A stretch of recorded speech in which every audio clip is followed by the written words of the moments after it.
Halo semuanya. Selamat datang di video pembelajaran dengan tema Fondasi eHealth, Kerangka Hukum, Telehealth, dan Electronic Health Record.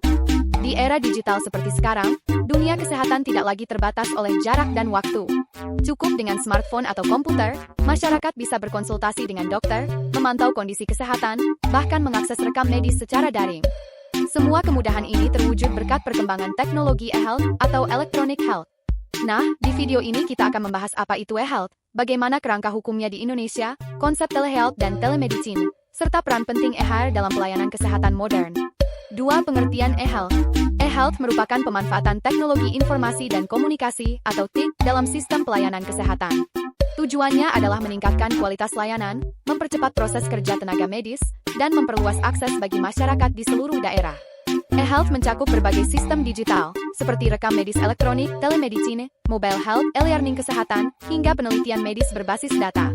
Dengan kata lain, eHealth bukan sekadar aplikasi, tetapi fondasi dari transformasi digital di bidang kesehatan. 3. Komponen fondasi eHealth. Pemerintah Indonesia melalui Permenkes nomor 46 tahun 2017 telah menetapkan 7 komponen utama sebagai fondasi pengembangan eHealth nasional. Mari kita bahas satu persatu secara singkat. 1. Tata kelola dan kepemimpinan, memastikan koordinasi antar lembaga dan pembentukan Komite E-Kesehatan Nasional. 2. Strategi dan investasi, memperkuat pembiayaan dan strategi jangka panjang dalam pengembangan sistem digital kesehatan. 3. Layanan dan aplikasi, mencakup berbagai aplikasi seperti e-rekam medis, e-preskripsion, dan telemedicine. 4. Standar dan interoperabilitas, memastikan data antar sistem bisa saling terhubung dengan aman. 5. Infrastruktur, mencakup jaringan internet, server, dan pusat data untuk mendukung pelayanan digital. 6. Peraturan dan kebijakan, menjadi dasar hukum agar setiap sistem digital berjalan sesuai standar keamanan. 7. Sumber daya manusia, pelatihan tenaga medis dan petugas IT agar mampu mengoperasikan sistem eHealth dengan baik. Dengan 7 fondasi ini, sistem kesehatan di Indonesia diharapkan menjadi lebih terintegrasi, transparan, dan efisien.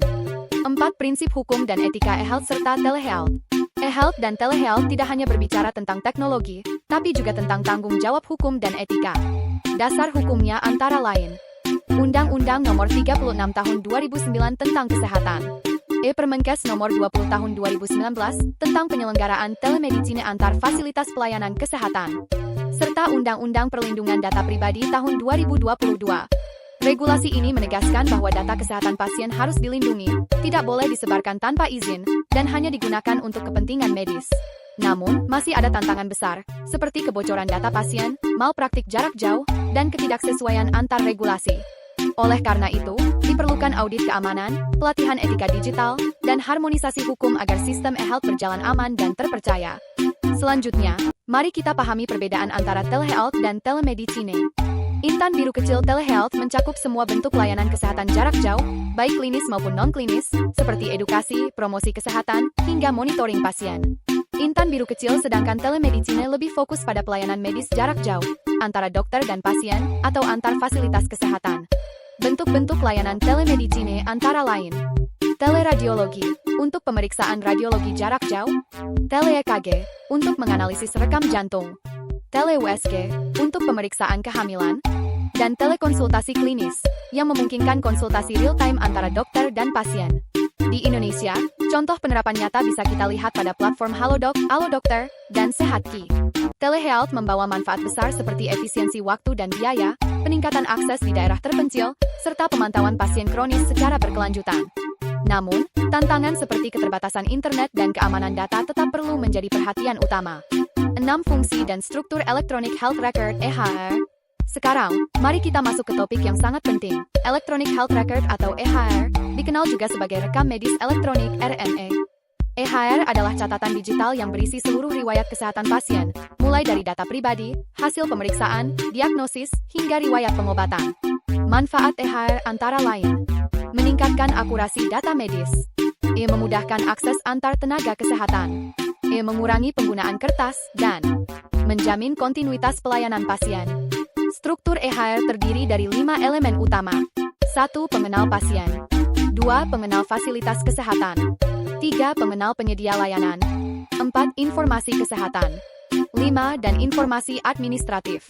Selain itu, Sesuai Permenkes nomor 24 tahun 2022, EHR wajib memenuhi prinsip kerahasiaan, integritas, dan ketersediaan data.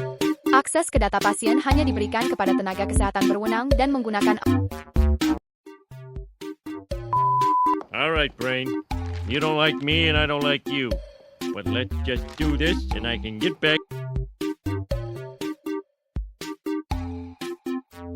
Much later.